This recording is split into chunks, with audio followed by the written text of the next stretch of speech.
सज्जनों, ये अध्यात्म से पोषित धरती है।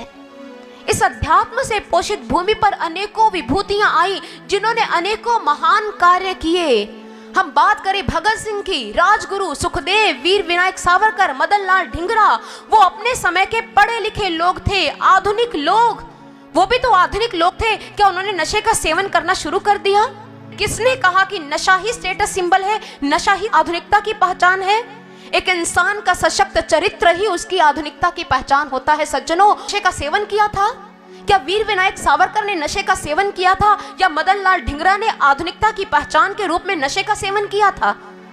और अगर तुम कहते हो कि हम मित्रों के दबाव में आए और हमने नशे का सेवन करना शुरू कर दिया, अरे धिक्कार है तुम लोगों पर। वो लोग अंग्रेज सरकार के दबाव में नहीं आए और तुम चंद मित्रों के दबाव में आकर नशे का सेवन करना शुरू कर दिया। तुम कहां खड़े हो और भगत सिंह, वीर विनायक सावरकर, मदन लाल ढींगरा कहां खड़े थे? बड़ा जमीन आसमान का अंतर आ चुका है तुम में और उनमें। तुम कहते हो जी किसी भी क्षेत्र में असफलता मिली, हम हताश हो गए, हम निराश हो गए, हम परेशान हो गए और अपने दुख को भुलाने के लिए हमने नशे का सेवन करना शुरू कर दिया।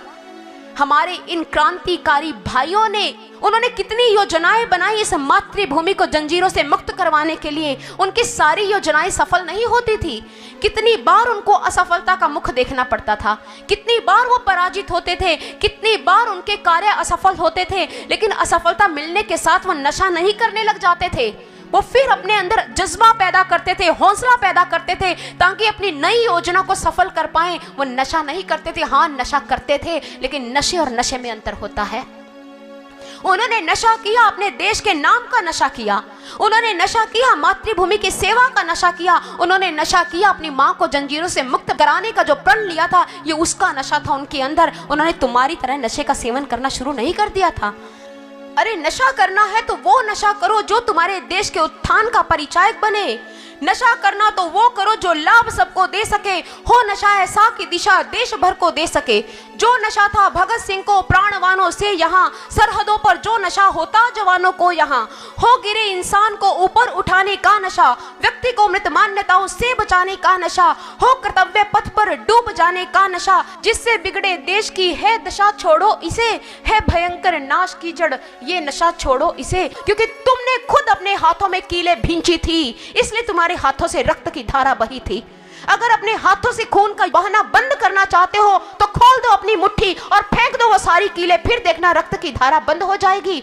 और अगर अपने आप को नशे से छुड़वाने के लिए तुम आगे नहीं आते हो तो तुम युवा वर्ग की श्रेणी में कहां हो? क्योंकि हारे थके मन से कोई युवा नहीं होता। युवक तो वो है जो अपने प्रचंड वेग से विषमताओं के गिरी शिखरों को पाट दे और महावटों को उखाड़ दे। वो जिनकी कहानी कभी भूली ही नहीं जा सकती, वो शहीद आजम भगत सिंह, क्या वो युवा नहीं थे? खुदीराम बोस ने, जिसने अपने देश के नाम पर फांसी का फंदा चूम लिया और जिस दिन उसे फांसी दी जा रही थी वो मात्र 18 साल के थे। 18 साल का युवक क्या युवक नहीं होता?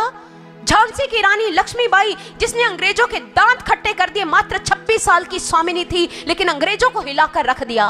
तात्या टोपे, मंगल पांडे, क्या ये युवक नहीं थे?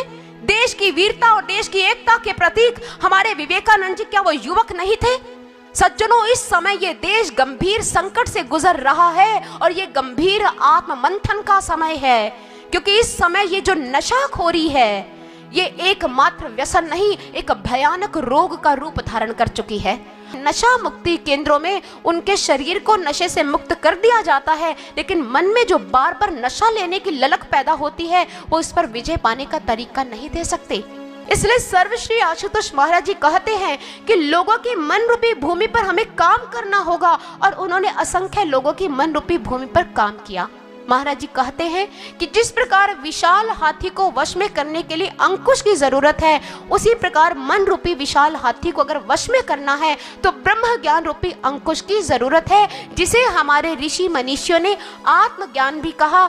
ये वो ज्ञान है जिसके मानव जीवन में प्रकट होते ही विवेक भी प्रकट हो जाता है, और जब विवेक शक्ति जागृत हो जाती है तो वो व्यक्ति अपने विवेक के द्वारा अपने मन में बार बार नशा प्राप्त करने की ललक पर विजय पा लेता है। और जो सुख नशाखोर नशे में प्राप्त करता है, गुरु महाराज जी की कृपा से ब्रह्म ज्ञान को प्राप्त करने के बाद वो व्यक्ति वो सुख परमात्मा के नाम रूपी नशे में प्राप्त करने लग जाता है।